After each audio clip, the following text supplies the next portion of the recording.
여러분 지난주에 예배 드리신 분들은 기억하시겠지만 제가 설교로 올라와서 설교를 못하고 이렇게 벙쪄 있었던 거 기억하시나요? 저 사람이 갑자기 왜 저럴까 그랬을 텐데 그럴 만한 일이 있었습니다. 왜냐하면은 여러분 아시겠지만 제가 설교 본문을 건너뛴 거 눈치채셨나요? 오늘 지난주에 이 설교를 해야 되는데 제가 15장을 준비를 해가지고 저는 당연히 제가 뭐 귀신에 씌운 것은 잘 모르겠는데 저는 그래서 당연히 그 다음 주를 하고 와서 봤는데 성경이 엉뚱한 데 같이 붙어 있는 거예요. 그래서 너무 놀라가지고 내가 이거 어떻게 된 건가 하고 봤더니 이만큼을 제가 건너뛰고 15장으로 가서 설교를 했더라고요. 제가 그 휴가 중에 카페에 앉아가지고 정신없이 설교 준비를 이렇게 그분이 오셔가지고 제가 막 설교 준비를 했는데 그럴 거라고 상상도 못했습니다. 그래서 집에 가보니까 많이도 빼먹었더라고요. 그래서 오늘 그거를 한꺼번에 하기 위해서 본문이 길어졌습니다. 또 하나는 지금 우리가 지금 몇 주째 그리고 앞으로도 2장이 더 남아 있는데요. 이 마가복음이 계속 예수님께서 예수님의 순환 사화라고 말하는 패션 내러티브라고 말하는 예수님의 고난 당하는 이야기가 계속 나옵니다. 그러다 보니 그분이 우리의 죄를 짊어지고 가신 것이고 또 우리가 예수님의 고난의 시간들이 결국 예수님을 따르던 사람들이 주님을 버리거나 주님을 배반하거나 또 주님을 죽음으로 이끌어가는 그 일들이 계속해서 연루되어 있기 때문에 사실은 매주 계속 죽음, 배반 이런 이야기들을 계속하게 됩니다. 그게 그냥 한 번만 하고 넘어가면 좋겠는데 이거를 몇 달을 해야 되는 상황이 되니까 이게 잘못하면 영적 우울증에 걸릴 확률이 있습니다. 제가 아는 선배가 서울에 아주 유명하신 목사님, 아주 훌륭하게 설교를 잘하시는 분이고 이 청교도적인 설교를 하시는 분으로 전국적으로 유명한 분이신데 그분 교회에 이제 소문을 듣고 가서 교회를 다니는데 너무 좋으신 거죠. 이분이 늘 우세요. 그리고 신자들도 늘 울어요. 그때 6개월을 다녔더니 못 견디겠더라는 거예요. 이거를 매일 목사님 우시고 성도들이 매일 우니까 6개월 만에 식구들 다 데리고 탈출을 했다고 그런 얘기를 들었는데 지금 우리가 분위기가 잘못하면 그게 갈 가능성이 있습니다. 그러나 이 긴 이야기를 굳이 사복음서가 그 고통스러운 이야기를 빼놓지 않고 썼던 이유는 성경을 통해서 예수 그리스도를 알아가는 우리들이 기억해야 될 우리가 성경을 읽을 때 반드시 놓쳐서는 안 될 그 이야기가 결국은 우리가 신을 죽음으로 몰아갔고 또 역으로 하나님은 그런 사람들을 당신의 백성으로 다시 회복시키는 그 일을 비아 돌로로사라고 하는 그 죽음의 길을 통해 이루셨다. 그것이 우리의 가장 치부가 드러나는 고통스러운 영적인 어떤 그 진단의 과정이긴 하지만 동시에 그 과정을 통과해야만 그 죽음의 고통을 견뎌야만 그 배반의 순간들을 통과해야 그 뒤에 부활과 구원의 의미를 알게 된다. 라고 하는 거죠. 그거를 이 사복음서 저자들은 그 이후에 교회를 세워가는 백성들에게 전하고 싶었던 것 같습니다. 많은 사람들은 우리가 그 부활을 통해서 드러난 하나님의 찬란한 영광의 이야기들을 기억하고 싶어하고 그 자리에 우리도 함께하기를 원하는 거죠.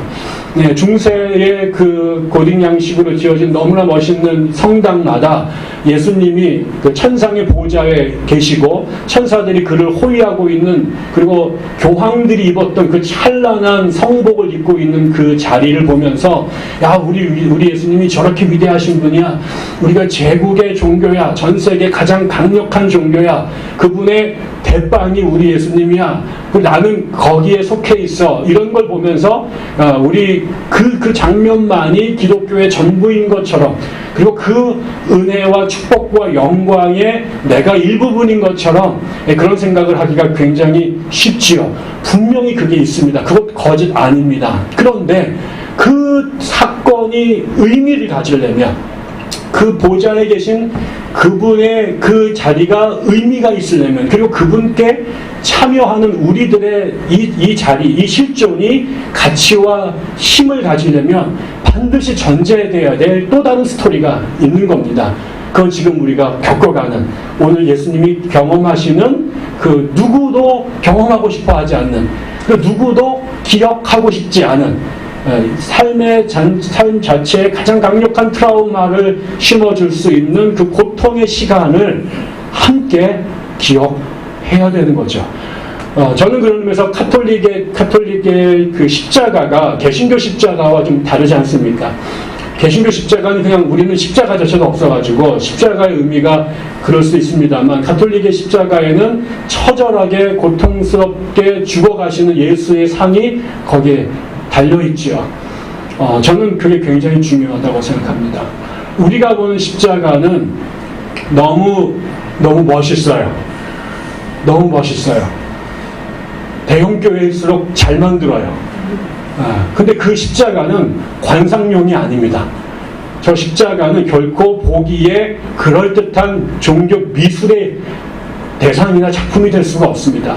저 십자가는 형틀이고요, 사람을 죽이는 사형의 도구고요, 거기에 우리의 주님이 달리셨다라는 사건을 볼 때마다 도대체 인간이 하나님한테 무슨 짓을 저질렀는가를 기억해야 되는 아주 중요한 도구이거든요. 그런데 개신교 십자가를 봐서는 도무지 그거를 떠올리기가 어렵죠.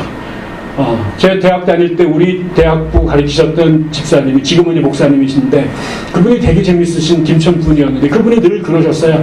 오늘날에 어떤 대한민국의 기독교인들은 십자가를 안 진다는 거예요. 십자가를 여기다가 다 달고 다니죠, 이렇게. 그러면서 한 번 십자가를 질 때가 있다는 거죠. 이 하루에 3번. 언제? 세수할 때 이게 댕글댕글 거리니까 이거 이렇게 넘기고 이럴 때 한 번 진다는 거예요. 네. 어쩌다 십자가를 그따위로 지게 됐을까? 이렇게 얘기를 하면서, 그러니 하나님의 영광의 열매만 따먹으려고 하는 신자들은 우글우글거리지만, 그 영광의 자리에 가기 위해서 주님과 함께 그 죽음의 순환의 길을, 그 십자가를 함께 지고 갈 구레네 시몬 같은 백성들은 교회에서 찾아보기가 어렵다. 교회가 주는 풀 서비스를 받는 것에 대해서는 너무너무 당연스럽게 생각하지만, 그 복음이 복음 되게 하고 하나님이 하나님 되게 하고 교회가 생명이 되기 위해서 반드시 올라가야 될 그 죽음의 계단을 같이 걷고자 하는 신자들이 교회 안에 너무너무 적다. 제가 이런 얘기를 6개월 하게 되면 전부 다 영적 우울증에 걸리게 되겠죠. 그럼에도 불구하고 피할 수 없는 사실입니다. 오늘 그 본문도 마찬가지입니다. 계속해서 비슷한 패턴의 이야기가 반복이 되는데, 오늘도 주님께서 배반과 고통을 당하는 이야기가 오늘 읽은 본문에 아주 고통스럽게, 아주 리얼하게 적혀 있습니다. 보니까 주님이 당하신 고난이 두 종류의 사람들에 의해서 겪습니다. 첫째는 제자들에 의한 배반을 경험하십니다. 그리고 두 번째로는 교회 바깥에 있는 사람들, 예수의 적대자들에 의해서 실제로 공격을 당하는, 구체적으로 공격을 당하는 거죠. 그러니까 예수님의 제자들, 예수님을 사랑하고 이해하고 따랐던 사람들은 일종의 네거티브하게, 그 다음에 소극적으로 주님과의 관계를 부정하거나 도망가는 식으로 주님을 배반했다면, 주님을 잘 모르는, 주님을 겉으로 보고 소문으로 알았고 자기의 밥그릇을 위협한다고 생각했던 사람들, 적대자들, 라이벌들에 의해서는 실제로 구타를 당하거나 아니면은 말도 안 되는 중상 모략을 당하면서 죽음의 형틀로 끌려가는 장면이 나타나고 있습니다. 조금 더 우리가 구체적으로 보면, 처음에 오늘 본문 앞장에는 예수님께서 끌려가실 때 한 청년이 뒤를 따라갑니다. 대놓고 따라가지 못하지만 주님을 그냥 그대로 보낼 수가 없었던지 뒤에서 미행하듯이 몰래 주님을 따라가다가 걸립니다. 이 사람의 정체가 드러났죠. 그랬더니 어떻게 됐냐면 입고 있던 망토를 내던지고 알몸으로 도망갔다. 이렇게 말합니다. 이거는 도망간 게 아니라 톡인 겁니다. 이런 거는. 거기 톰 라이트도 주랭랑을 쳤다 이렇게 보고 있더라고요. 그러니까 얼마나 놀랬는지 이 사람이 옷을 벗고 도망갔다는 얘기는 정말 기겁을 한 겁니다. 얼마나 놀랬는지 옷을 벗어놓고 도망갔습니다. 제가 대전에서 목회할 때 저희 교회 신천지가 들어왔는데 그때 우리 교인 숫자가 여기에 4분의 1 정도 되는 숫자였는데 그 중에 한 분이 신천지에서 파송된 분이었어요. 그래서 이분이 걸렸어요. 얘가 이 동네가 좁다 보니까 전에 교회 다니다가 신천지로 드러나서 쫓겨났는데 그 교회 청년들이 우리 교회에 나오는 신자와 친구여가지고 우리 교회 신방 왔다가 얘랑 눈을 딱 마주쳤더니 이 아이가 기겁을 하고 도망갔는데 양복 웃도리를 교회에다가 놓고 도망갔더라고요. 그래서 요 놈이 이거를 가지러 올까 안 올까가 처음에 관심사였는데 그 다음날 왔어요. 그리고 나서 이제 2라운드가 시작이 됐는데 거짓말을 하다 결국은 2달 후에 자발적으로 추가가 됐습니다.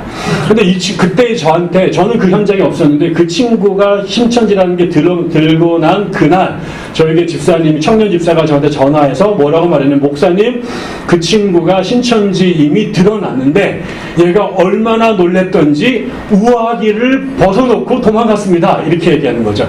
그걸로 봐서 이놈이 신천지임에 틀림이 없습니다. 이렇게 얘기를 했었는지 기억이 납니다.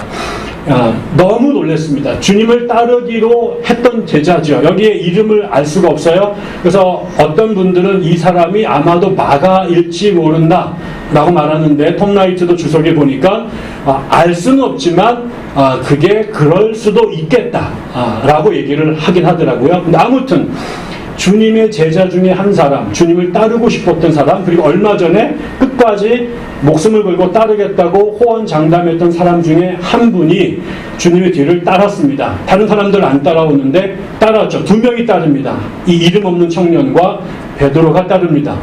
그런데 이 한 청년이 체포돼서 신분이 드러나자 내가 지금 누구를 따르고 있는지를 새카맣게 잊어버리고 옷까지 집어던지고 벌거벗은 모습으로 부끄러운 줄도 모르고 주랭랑을 칠 정도로 완전히 버리고 도망가는 거예요. 정말 걸음아 나 살려라 하고 도망갑니다. 주님을 버렸습니다. 두 번째, 베드로는 주님이 예언하신 것처럼 네가 오늘 닭이 울기 전에 나를 3번 부인할 거다 라고 했더니 똑같은 상황에 이 사람도 신분이 노출이 됐죠. 그런데 그 노출이 됐을 때 반응이 옷을 버리고 알몸으로 또 함께 도망간 게 아니라 이 친구는 항변을 하기 시작합니다. 말로. 워낙 베드로가 말이 많죠. 제자들의 모든 말을 지 혼자 늘 다 했습니다. 그날도 말을 하는데 점점 크레센도로 주님과 자신의 관계를 부정합니다. 모른다. 그 사람과 나는 상관이 없다. 맨 마지막에는 그와의 관계를 저주하면서 부정했다. 이렇게 말하죠. 한 친구는 자신과의 관계가 예수의 관계가 들통나자 예수를 따르다가 예수를 버리고 자기 살겠다고 도망을 갔고, 한 친구는 예수님을 따르다가 자기의 신변의 위험을 느끼게 되니 이제는 말로써 단호하게 공개적으로 주님과의 자신의 관계를 모른다고 딱 잘라 부정을 해버렸습니다. 두 가지가 제자들이 예수님을 버린 모델입니다. 비록 두 사람만이 드러나긴 했지만 아예 처음부터 따르지 않은 놈들도 있었을 것이지만 제법 따르겠다고 당차게 나섰으나 현실적인 위험이 닥치자 버리고 도망가거나 끝까지 그분의 관계를 부인하면서 자신의 목숨을 살리려고 했던 것, 그게 예수를 따랐던 제자들이 위기에 처한 예수께 보인 반응입니다. 사실은 여러분 생각해 보세요. 이때가 예수로서는 가장 제자들이 곁에 있어줘야 될 때가 아니었을까요? 지금 붙잡혀서 지금 그 무지막지한 사람들에게 끌려서 지금 그 빌라도의 법정으로 끌려가는 그 과정에 자기를 끝까지 목숨을 걸고 따르겠다고 호언장담했던 제자들이 다 도망가 버렸습니다. 그때 그때야말로 예수님을 인간적으로 보호해 줄 수 있는 우군이 한 명도 없었고 모든 사람들이 눈이 시뻘겋게 뒤집어져서 정말 광견병 걸린 강아지가 사람들에게 달려들듯이 사람들이 예수를 죽이겠다고 달려들을 그 순간에 정말 마지막까지 옆에 있어줘야 돼. 그러면서 예수의 예로 날라오는 주먹을 함께 맞고 질질 끌려가는 예수 옆에서 같이 부축해줘야 돼. 예수에게 날라오는 비난과 저주와 욕설을 함께 옆에서 견뎌줘야 돼. 그동안 예수가 제자들에게 사랑에 쏟았던 것들이 한 번이라도 되갚을 기회가 됐다면 바로 이 순간이 아니었을까요? 그냥 그들과 전쟁을 벌일 수는 없어도 예수가 맞고 그 다음에 내침을 받고 모욕을 당하는 그 순간에 옆에 같이 그 시간을 견뎌줘야 될 사람이 있었다면 십자가에 달려 같이 죽는 것까지는 기대하지 못하더라도 지금 질질 끌려가는 예수 옆에 그들이 제자들이 제자로서의 단 한 번이라도 제자로서의 무언가를 해야 된다면 바로 이 순간이 아니었을까. 다른 순간에 제자들 필요 없었어요. 멀쩡하고 예수님께서 사람들의 찬양을 받으시고 인기가 절정이었을 때는 제자들 없어도 그 자리에 오겠다는 사람들이 밀물처럼 들어왔다고. 근데 지금 다 버리고 도망갈 그 자리는 정말 알짜배기들이 남아야 되지 않을까요? 근데 그 순간에 제자들은 자기를 살겠다고 옷까지 벗어 던지고 도망가거나 아니면은 그 잘난 입으로 그 잘난 논리로 그 말발로 예수와 자신의 관계를 철저하게 변증하면서 자신의 신변을 안전을 도모하게 된 거죠. 여러분, 이게 안 믿는 사람들, 적대자들이 아니라 예수의 제자들이에요. 결국 우리가 교회에서 부닥치는 것도 이런 겁니다. 우리가 주님을 따른다고 말하고 호황기 때, 절정기 때, 좋을 때는 다 이렇게 구름대같이 몰려들지만 우리 안에 위험이 닥치고 예수를 따르는 것 때문에 문제가 생기고 예수를 따르다 보니까 장애가 우리를 가로막았을 때 교회 교인들이 예수 앞에 드러내 보이는 배반의 양상이 이 두 가지로 정리가 되는 거예요. 하나는 그냥 떠나는 거예요. 나한테 이 정말 똥물이 튈까봐, 나한테 피해가 떨어질까봐 그렇게 영원토록 함께하겠다고 생각했던 사람들, 마지막까지 주님 편을 쓰겠다고, 마지막까지 교회를 지키겠다고 했던 사람들이 내게 똥물이 떨어질까봐 그 순간에 뒤도 돌아보지 않고 우하기까지 내 던지고 도망가는 일들이 생기고, 또 하나는 끝까지 우리와 주님의 관계, 또 대치해서 우리와 교회의 관계를 끊어버리는 거죠. 그 교회와 나는 아무런 상관이 없다. 그 목사와 나는 상관이 없다. 기독교와 나는 상관이 없다. 예수와 나는 아무런 상관이 없다. 누가요? 제자들이라고 칭했던 사람들이. 가장 위로가 필요하고 그냥 입 다물고 옆에서 그냥 같이 울어주는 벗이 동지가 필요했던 바로 그 순간에 정말 어쩌면 그리도 냉혈차게, 어쩌면 그리도 냉정하게, 무자비하게 뒤도 돌아보지 않고 도망을 가거나 그 잘난 입으로, 그 정연한 논리로, 그 말발로 관계를 끊어내는 일들이 교회 안에, 또 예수 공동체 안에 수도 없이 벌어집니다. 그 다음에 사람들, 주님을 몰랐던 혹은 주님을 미워했던, 주님에게 위기의식을 느꼈던 사람들의 반응은 두 가지였습니다. 첫째는 계속해서 지난주 전에도 얘기했지만 이 제사장들 그룹, 이 교회의 기득권 세력들은 예수님의 사역이 자신들의 밥그릇을 위협한다고 생각했습니다. 예수님께서 성전을 허물겠다고 계속 떠들고 다니셨잖아요. 그 성전으로 먹고 사는 사람들인데 이 성전을 허물겠다고 말해버리니 가만히 두겠어요? 세상의 모든 나라의 가장 위험한 정치범은 기존 체제를 부정하는 사람들이에요. 공산주의 체제에서 자유민주주의 국가를 세우겠다고 말하면 가만히 두지 않겠죠. 또 자유민주주의 체제를 만드는데 여기에서 공산주의 국가를 굳겠다 가만히 내버려 두지 않겠죠. 자본주의 경제체제를 하려고 하는데 공산주의 사상을 보면 내버려 두지 않겠죠. 또 북한에 가가지고 자본주의 체제 하자고 김정은이 막 붙잡고 있으면 가만히 두겠어요? 전부 다 회교를 믿는 이슬람 국가인데 거기 와가지고 복음을 전하면 사람들이 가만히 둘 수가 없는 거예요. 기독교 국가에 와서 그러면 여러분이 가만히 두겠어요? 여러분, 우리 교회에 스님이 매일 아침마다 오셔가지고 여기서 연불을 두드리면서 우리 교회의 그 불교 성시화를 위해서 목탁을 두드리면 여러분 가만히 두시겠냐고. 우리 교회 신천지가 와가지고 산을 옮기겠다고 그러면 여러분 할렐루야 애쓰십니다라고 말하겠냐고요. 아니죠. 제일 위험한 건 우리의 존재를 위협하면 그거는 생과 사의 문제를 갖게 되기 때문에 이건 이권이 개입이 되면 정인이 뭐 이념이 이게 안 들어오는 거예요. 그건 다 남 얘기를 할 땐 괜찮죠. 남 얘기를 할 땐 할 수 있는데 그게 내 문제가 되면, 이게 밥그릇이 문제가 되면 달라지는 거죠. 우리가 노조 비정규직 얘기를 막 하지만 그 비정규직자가 갑자기 우리 회사 문제가 돼서 네 정규직 자리가 위협받게 되면 같은 노동자였던 사람들이 생각이 바뀌게 되는 거죠.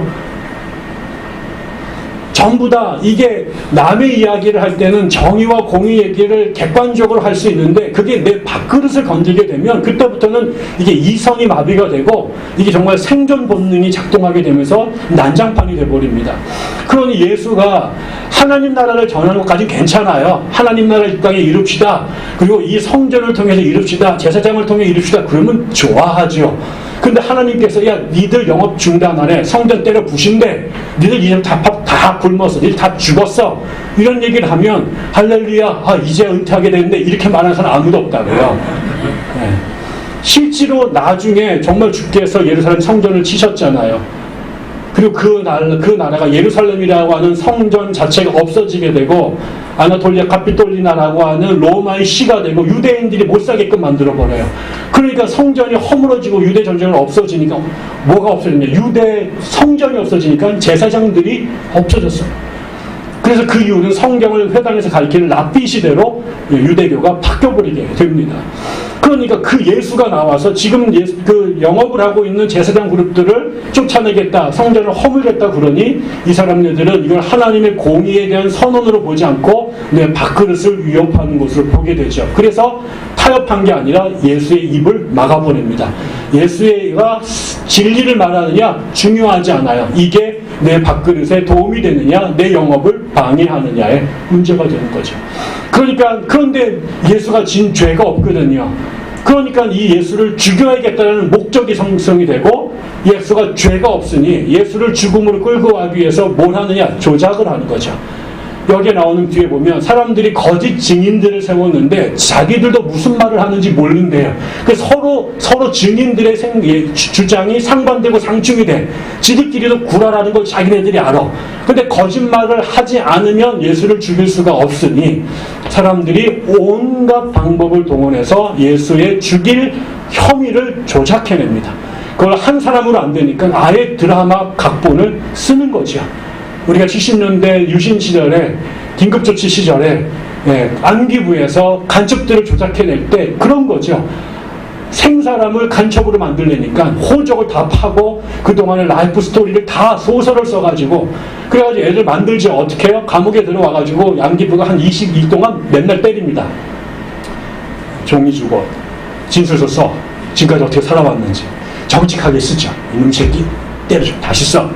또 정직하게 쓰죠. 이걸 한 20일 동안 맞으면 그때서야 이분이 원하시는 게 진실이 아니구나. 어떻게 써드릴까요? 너 북한에서 태어났잖아. 네, 제가 양강대에서 태어났습니다. 학교 어디 다녔어? 김일성 종합대학 다녔습니다. 거기서 뭐해서 특수교육 받았습니다. 언제 내려와서? 지난달 내려왔습니다. 그래서 자기가 정말 소설을 쓰게 되죠. 여러분, 안기부가 20일만 맞으면 소설가가 다 됩니다. 영감이 막 내리죠. 그래서 조작을 해냅니다. 다 거짓말이죠. 예수를 그렇게 조작을 만들죠. 그 두 번째는 그거로 승이 안 차니까 사람들이 와서 예수를 침을 뱉고 욕을 하고 때립니다. 다시 정리합니다. 주님을 따랐던 사람들이 주님을 배반할 때는 나를 살기 위해서 주님을 버리고 도망가거나 그분과의 관계를 부정해서 나의 신변의 안전을 확보하는 방법을 썼습니다. 주님을 정말 싫어하고 생존의 이해관계가 얽혔던 사람들은 예수를 법으로 죽여야 되니, 자기네가 직접 죽이면 살인이 되니까 공적인 루트를 통해 예수를 처단하기 위해서는 예수가 죄를 져야 되는데, 그 죄를 조작하기 위해서 온갖 거짓과 모략과 그 다음에 위조를 해내고, 반드시 그 거짓에는 부당한 폭력이 따라서 죄 없는 예수를 그냥 이유 없이 두들겨 패는 일들을 당하게 되죠. 그러면 예수는 왜 이런 말도 안 되는 순환을 당했을까? 왜 예수가 이 길을 계속 가셨을까? 왜 예수는 사랑했던 제자들에게 버림을 당하고, 그리고 사람들한테 모욕을 당하고 폭력을 당하면서도 이 길을, 왜 이 삶을 사셨을까? 예수는 어쩌다가 이 지경이 되셨을까? 얼마 전까지 그냥 가버나움에서 아버지 도우면서 목수로서 생업하면서 그냥 편하게 살 수 있었을 텐데, 그리고 정말 니코스 카잔차키스의 예수의 최후의 유혹에 나오는 것처럼 막달라 마리아하고 신혼살림 차려서 그냥 애하고 애 키우면서 편하게 살았으면 이 꼴 안 당하죠. 근데 예수가 이 길을, 이 삶을, 이 모욕적이고 이 비극적인 삶을 살았던 단 하나의 이유는 하나님께서 명하신 세상에 죄를 지고 가는 어린 양의 삶을 살라고 하는 하나님의 그 명령에 순종한 것 때문입니다. 주님이 가라 하신 그 길을 갈 바를 알지 못하고 떠났던 아브라함처럼 80의 늙은 나이에 자기 몸도 간수하기 어려운 노인이었지만, 그 제국의 억압에서 신음하는 민족을 해방하라고 하는 하나님의 그 명령에 그 노구를 이끌고, 그리고 애굽으로 돌아갔던 모세처럼 그 서슬이 시퍼란 아합과 이사벨이 기다리고 있는 그 수백 명의 그 바알의 선지자들이 우글거리고 있는 북이스라엘을 향해서 하나님의 심판의 메시지를 선포하라고 하신 명령에 그 길을 걸어갔던 엘리야처럼 나의 개인적인 안녕을 위해서는 굳이 갈 필요가 없었음에도 불구하고, 모두가 살아가는 그 평범하고 안락한 삶을 충분히 살심에도 있음에도 불구하고 이 땅에 무너진 당신의 나라를 세우기 위해 그 길을, 십자가의 길을 걸으라고 명하신 하나님의 말씀에 순종했기 때문에 경험한 삶입니다. 여러분이 우리 교회에 오셨을 때 인생 완전히 꼬이신 겁니다. 얼마든지 편안하게 예수 믿을 수 있습니다. 좋은 성가대, 목사님의 잘 준비된 그 공연 같은 설교를 들으면서 여러분과 좋은 신분과 생업을 공유할 수 있는 좋은 친구들이 있는 교회에 정말 가장 안전하고 가장 편하게, 그리고 가장 모양 좋게 신앙생활 할 수 있습니다. 그런데 왜 여러분들을 이 작고 좁은 더운 이 교회, 이 불편한 교회에 부르셨을까요? 우리가 여기에 모인 이유는 배동만 목사 때문에 모인 거 아닙니다. 저는 낚시 밑밭에 불과합니다. 우리가 여기 모인 자리는 예수 한번 제대로 믿기 때문에, 믿고 싶어서 온 것입니다. 교단 신학을 따라가는 것이 아니고, 인기 좋은 목사의 영광 밑에 거하기가 아니고, 저명하고 유명한 교회 멤버십을 향유하기 위해서 교회 다니는 게 아니라, 이 하나님의 나라와 하나님의 복음이 무너진 이 세상 한복판에 그의 나라를 다시 세우는, 그러나 그것은 십자가로만 세울 수 있는 그 길에 주님 먼저 가셨는데 그 옆에 따르겠다고 하면서 옷 벗어놓고 도망가고, 그 입을 열어 주님과의 관계를 부정하면서 주님 혼자 그 비아 돌로로사를 오르게 하셨던 그 역사가 더 이상 반복되지 않도록, 주님이 가신 그 길에 내가 수없이 옷을 벗김을 당할지라도 마지막까지 그분 옆에 서 있는 사람으로 내 마지막 생을 끝내고 싶어서 주님 앞에 자신을 변명하면서 그 입으로 주님의 모습에 수도 없이 십자가에 못을 박았던 제자들 다음에 그 입으로 마지막까지 주님 예수에겐 죄가 없다, 이 사람이야말로 진실로 하나님의 아들이었다라고 외치면서 끌려가시는 그분 그 뒤에 다시 서보겠다고 하는 그 길을 믿음 없고 연약하지만 그 길을 걸어가 보겠다고 결단한 사람들이 모인 거잖아요. 여러분이 그 결단을 하고 모인 그 순간부터 여러분 겪을 거예요. 우리의 마음과 같지 않은 사람들이 같이 옆에 있을 거예요. 같이 가는 줄 알았는데 어느샌가 도망가는 사람들이 생길 것이고요. 어느샌가 우리와의 관계를 부끄럽게 생각하는 사람들이 갈 것이고요. 모르는 사람들은 지들이 뭐 잘났다고 유난을 떠는가, 저것이 종북 좌파다, 저것이 진보다, 저것이 극진이다, 그것이 빨갱이다라고 말하면서 그 길을 가는 사람들을 욕하고 비아냥거리고 음해를 하고 그 길을 가지 못하도록 막을 거예요. 어떤 사람은 쫓아와서 교회의 기물을 파괴하고 우리에게 똥물을 뒤집어 쓰고 욕을 하는 일이 생길지 몰라요. 어쩔수록 우리가 주님을 더 급진적으로 더 온전하게 따르겠다고 결단하는 순간부터, 제대로 믿겠다고 몸부림치는 칠수록 우리를 떠나는 사람들, 우리를 욕하는 사람들, 우리에게 폭력을 가한 사람들, 우리를 비아냥거리는 사람들의 목소리가 커질 거예요. 그럼에도 불구하고 그 길을 주께서 가셨고 그 길을 우리에게 축복하셨어요. 나를 따르려거든 자기를 부인하고 십자가를 져야 된다.